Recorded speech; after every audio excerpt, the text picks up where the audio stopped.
মনিরামপুরে অলোক দাস নামের এক ব্যক্তি দীর্ঘদিন যাবৎ কলার পাতার ব্যবসা করে। তাতে যা আয় হয় তা দিয়েই পরিবার পরিজন নিয়ে দিন চলে। মনিরামপুরে জীবিকার সন্ধানে ছুটে চলা হাজারো মানুষের মধ্যে একজন অলোক দাস। সে জীবনে বেঁচে থাকার একমাত্র অবলম্বন হিসাবে বেছে নিয়েছে কলাপাতার ব্যবসা।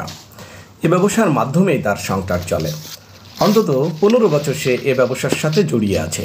সকালে এসে লোকের কাছ থেকে কিনতে হয়, গ্রামে এসে কেনার পরে কাটতে হয়, কাটিয়ে ছাড়াইতে বাঞ্জিতে নিয়ে যেতে হয় বাজারে।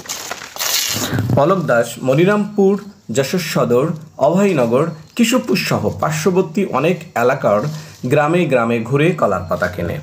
এক পিস কলার পাতা 1 টাকা দরে কেনে।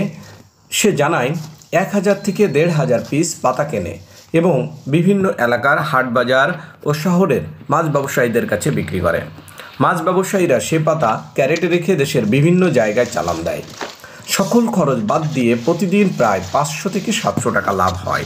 এই পাতার কাজ আমার বাবা করতে আসছে 40 বছর ধরে, তখন থেকে আমরা করি। বাবার কাছ থেকে এই কাজ শেখা, আর সেই কাজ এখন আমরা করতেছি। আর আমার ছেলে মেয়ে, আমাদের সংসার এরপর দিয়ে সব কিছু চলে।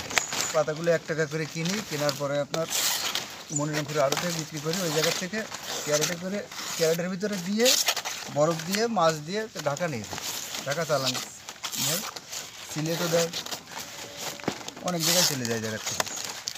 সে মনিরামপুর উপজেলা ভোজগাতি ইউনিয়নের দোনার গ্রামের শ্যামাপদ দাসের ছেলে। অবশ্য তার সাথে শ্রমিক হিসাবে 3 জন কাজ করে। এ ব্যবসার মাধ্যমেই তারা পরিবার পরিজন নিয়ে সুখে দুঃখে দিন কাটায়। আমরা দাদার সাথে কাজ করি, আমাদের সংসার ভালোভাবে চলে। আমরা দাদার সাথে কাজ করি 4-5 জন মিলে, আমাদের সবার সংসার খুব সুন্দরভাবে চলে।